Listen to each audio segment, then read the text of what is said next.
And I think we should be good. Yes. Awesome. Okay. Yeah. Welcome back, guys, for another video. Um, Today we took another active rest day. Yesterday I did hit some legs, and during yesterday's vlog, I talked about how that workout was kind of not the greatest, and that today we were just gonna kind of like move forward and just continue with the schedule that I have for myself, right? Not really go back and try to like fix or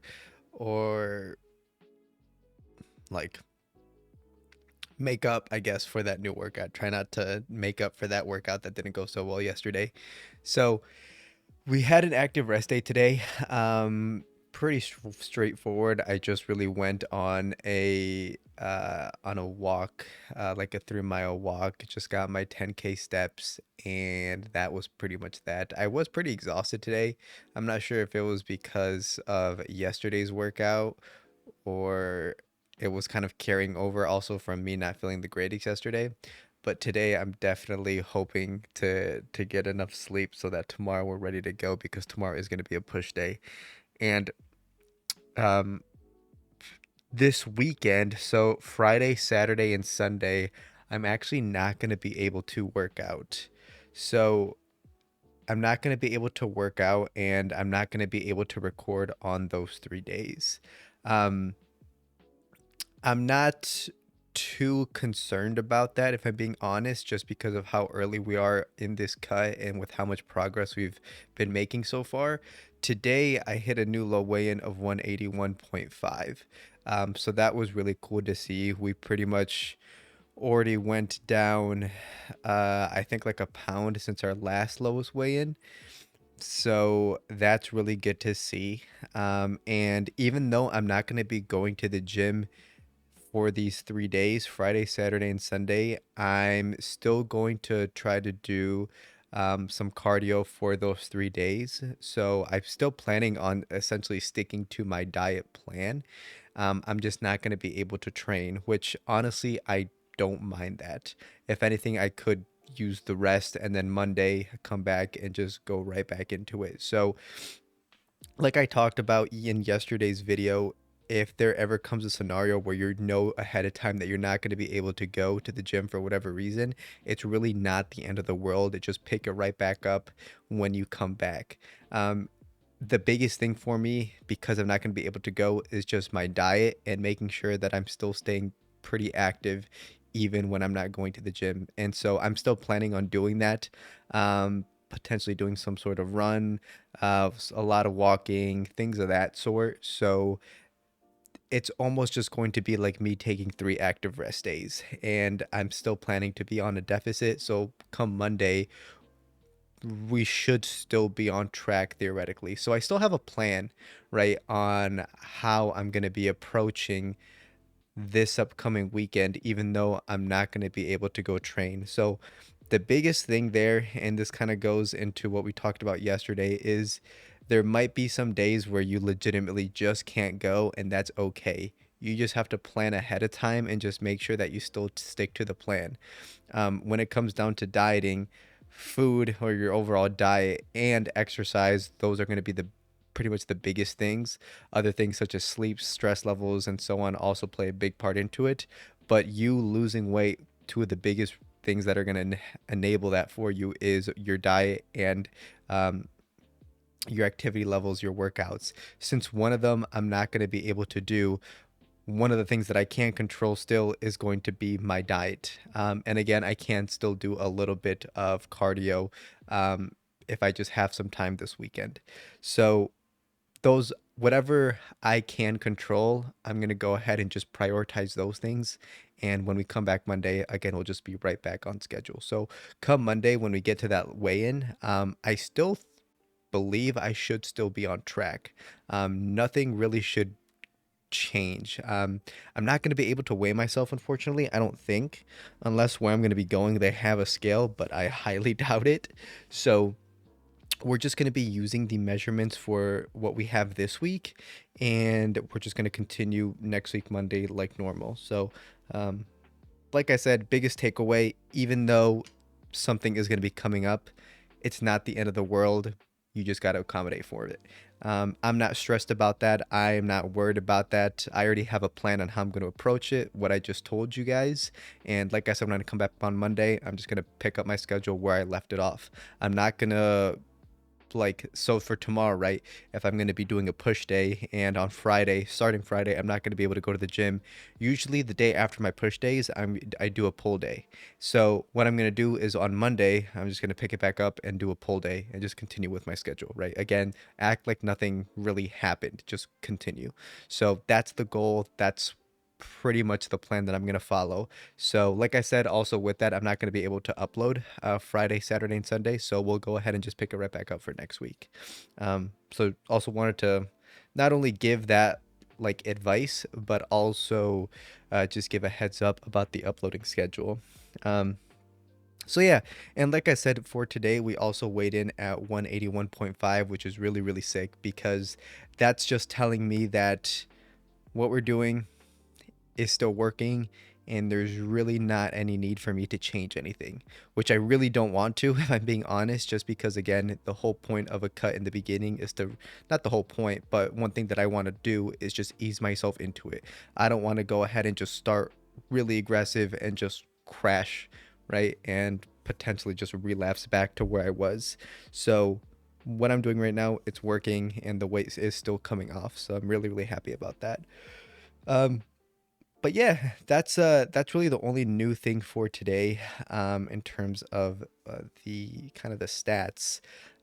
One thing that did come to mind for today, because I had a conversation with a friend of mine yesterday, is and I remember I talked about this a little bit in one of my first videos that I ever recorded and uploaded, where I talked about how there's so much content online, but as someone who is just starting out for the first time, maybe with weight training, or even if you have a decent amount of experience, it can still be pretty applicable. Especially, right, an example is me, where even though I have been doing this for some time, there's still things that I'm always looking to learn. There's always areas that I'm trying to improve in. And because of that, there's a lot of information out there that's still pretty new to me. But one of the things that I wanted to kind of get to with this kind of discussion here is there's so much information out there, but ultimately it's up to you to really sniff out the bad information, because there is a ton of bad information. A lot of bad information, and a lot of um, kind of greed in a sense. What I mean by that is a lot of the information, although it is free, right? There is still a decent amount of bad information out there, and it still might be free. But I've also been seeing a lot nowadays paid information, or information that you have to pay for, but that is still also bad. What I mean by that is, I remember and I'm not going to go ahead and say any names, but um, I kind of periodically, I don't do it as much anymore, but when I first started with the kind of like the whole fitness thing, I would watch a decent amount of fitness YouTubers just to learn kind of about not necessarily the culture, I guess that's one thing, but also just like, what tips can I take away from this individual and apply to me. Um, but as I was doing that, and especially kind of where I'm at right now, I realized that a lot of that content, and I mean this in a very respectful way, uh, it's not the most accurate content. And I feel like a big portion of that has to do with individuals kind of knowing that what they're saying almost isn't true, but they want to sell you some sort of product or service, right? So there's kind of a paywall for you to either get the information that they're looking to give you, or they give you some sort of false information, and a solution is something that they're trying to sell you. Um, and it's something that, especially as someone who doesn't really know much, it's kind of very easy to fall into that trap, because, like I said, you don't really know what you don't know, right? You're kind of just looking on the internet, especially nowadays. That's probably the main source of where you get the majority of your information, right? You're looking through the internet and just getting yourself into all sorts of resources, but again, you really don't know what's good and what's not. Nothing really has any sort of verification. You kind of just have to take a chance that yes, what this person is saying is actually true. Um, and that brings me over to what I want to say next, because that can be a bit discouraging, I would say, especially to someone just starting out, because I'm essentially telling you that, hey, be prepared to absorb a bunch of false information. If that's the case, then why would I even try to attempt something like that, right? Why would I even try to get into fitness if it's going to be very hard for me to absorb and find good information? What I'm kind of getting into next is, although that is the case, I feel like there is a lot of good information out there. And I feel like for me, once I started recognizing who was actually a legitimate source, I would just stick to watching the content of that person. And for me, quite honestly, and I'm a pretty big believer in this, especially when it comes down to trying to improve yourself, you can legitimately do this at no to very minimal cost. If you ever believe that you need to pay a decent amount just to kind of better yourself in this way, I feel like that's very, very false. That's definitely not the case. There's a ton of really good information out there that is free. YouTube videos, some people are into like reading articles, but YouTube videos is a pretty big kind of resource and that I used when I was learning about this stuff. Not so much to just like listen to the person, right? But more so to like view tutorials on how to do certain things. And all that stuff is free. Um, and so I'm not saying that to say that you shouldn't be spending money um, on any sort of resources, right? Especially if you feel like you want to go ahead and pursue a resource that you feel like is good for you that does have some sort of paywall, that could be a legitimate source, right? um, but what I'm just trying to say is that don't feel like you need to pay to get into better shape. It might take you a bit more time if you're going to go the free route to find that good information, because you have to kind of put in the work to really sniff out what's right and what's not. But I feel like it's ultimately worth it in the end. Um, the only reason why I say that is because me going through the process of just trial and error, that really taught me what works for me and what doesn't work for me. And that's kind of one of the caveats of entering this space, where someone might have a legitimately good tip to give out to the majority of people, but it might not be applicable to you. Everything can be very customized or personalized to a certain extent. There's a lot of fundamental topics that are going to be applicable to the majority of people. An example is like your technique for a particular movement, right? Your form. Um, but even that isn't going to be the same for everyone, just because we're all built in different ways. We all have, in a sense, different leverages. So one movement might look slightly different for one individual compared to another. Um, and an even more specific example of that is, say, for instance, the squat. I feel like I do see it quite a bit with the squat movement, where you see some individuals naturally take a bit of a wider stance when they're squatting, and some individuals take a bit of a narrow stance when they're squatting. And although there is a general range that people might recommend, like just going shoulder width to start out, ultimately that range is going to be whatever your body is the most comfortable with. You can use the kind of fundamental base of starting at shoulder width, but experiment with which stance is best for you, because ultimately that's going to be what is going to work obviously best for you. Um, and there's no one right answer to that. You just have to try it and kind of adjust as you go. So That's where it also kind of makes it even more exciting to kind of get into this, because you truly have to just go through the process of just trial and error, figuring out what works for you and what doesn't work for you. A lot of the content, and how I honestly recommend a lot of people to view the content online, is to use it as a general reference, but try to apply these concepts over to yourselves. So, you get these tips online, try them out, but make little adjustments as you go if you feel like they are necessary. And the only person that's really going to know if that's necessary is you, right? Does it feel odd? Do you have some sort of discomfort? Do you feel any sort of pain? Um, these are things that you can kind of use to just judge if something is going right, or if something is going wrong.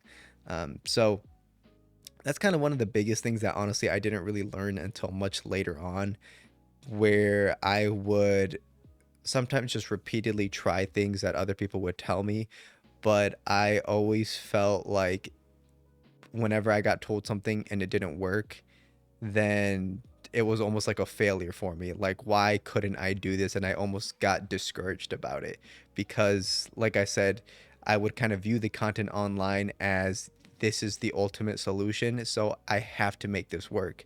But it wasn't until later where I realized that's not the case. I need to kind of cater these things more towards me, and I'll be a lot happier overall. I'll feel a lot better overall, right? Um, so yeah, I guess big advice there, or the big picture there, is just take what you see on the internet with a grain of salt, especially if someone is trying to sell you something, because a lot of the times, in my opinion, it's not necessary, and they might just be trying to get something out of you. And fitness isn't, in my opinion, very much a complicated thing. At least you don't have to make it be very complicated. It's literally just rinse and repeat. You just have to stay consistent with the things that you enjoy, and you'll see results over time. Even with like my workout as an example, I've been doing that workout for almost about a year and a half now, and I still very much enjoy it. But that's because I chose movements that I enjoy. I do movements that I've essentially kind of altered over time to fit my body type, right? So again, I used general guidance on form from uh, sources online. But as time went on, and as I've kind of experimented with certain stances, certain positions, I've made little adjustments so the movements feel a lot better for myself, right? So I don't go into a workout kind of dreading it, or being like, dang, I'm going to feel some sort of discomfort. So I've eliminated all those negative kind of thoughts, and that's why I've been able to do these movements for so long, and I still very much enjoy it. I feel like the joy for me, because you might think that, well, don't you get bored of doing the same thing all the time? The joy for me is, from the beginning, I chose movements that I really tried to want to get, or that I really wanted to try to get better at. Um, in terms of my overall strength, I feel like my joy comes from progressing with weights, right? Just becoming stronger. So I chose movements in the beginning that I really enjoy doing, and that I wanted to get better at. And the way that I actually measure if I'm getting better at them is by seeing how strong I can get with those movements. So there's always some sort of goal for me to try to hit. I'm not really mindlessly just going in there and pushing or pulling a bunch of weight. There's always kind of an objective in mind for me, and I feel like that's what really brings me the joy that I want. And I've never had to really change from that. So, um, that could be the case for you. Maybe that's not the case for you. If it isn't, you kind of have to just see what does bring you joy. Because again, you just have to stay consistent with this. If I'm going around and switching up my workouts every single like month, that's going to be very hard for me to try to measure my progress, right? So my muscle mass, my strength, I would doubt that it would progress very much, because there's so many factors that are just changing that. How can I go ahead and measure my progress? How can I give my body a chance to get kind of accustomed and familiarized with a certain pattern that I'm doing, right? Um, I'm not saying that it's impossible, but I feel like for me, I feel like what's the word? I like to be as in control as possible when it comes down to my progression, just so again, if I know if I'm progressing or not. If I'm not progressing, then I want to make sure that I do some sort of change so that I am, right? I don't want to just be in there mindlessly just doing stuff. I want to actually have some sort of goal to achieve. And in order for me to do that, I do have to stay consistent with the things that I do, and if that's the case, then I'm just going to try to find things that make me happy and just keep doing those over and over again. Obviously, you can make small changes here and there. I'm not saying that I go into every single session and if, say, for instance, I'm training with somebody else one day, I'm just like, nope, I can't do what you want to do. No, that's never the case. I'm pretty well, every single time, if I ever feel like I either want to or if I need to change a movement for a day or even just change my workout for the day, I'll do that. But generally, right, things are going to be staying consistent um, with just the movements that I'm doing. So that's a that's kind of the last thing that I wanted to say about that because, like I said, I feel like I still see it now where there's just a lot of content that is being pushed out there that I kind of question sometimes, and I always think like I wonder how many people this is kind of going to and are they're listening to this advice when in the back of my head I know this probably isn't the best advice, or they should at least kind of consider the other options and maybe just not listen to this one person and every single statement that they're saying.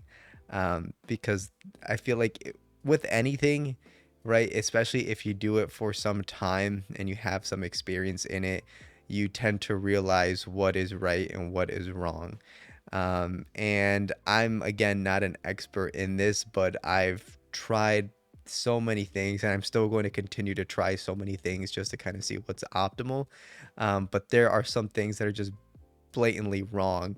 And a lot of these people do have huge and large followings. So I know these things are going to people, large amounts of people, and probably people that don't have too much experience that are just trying to learn something.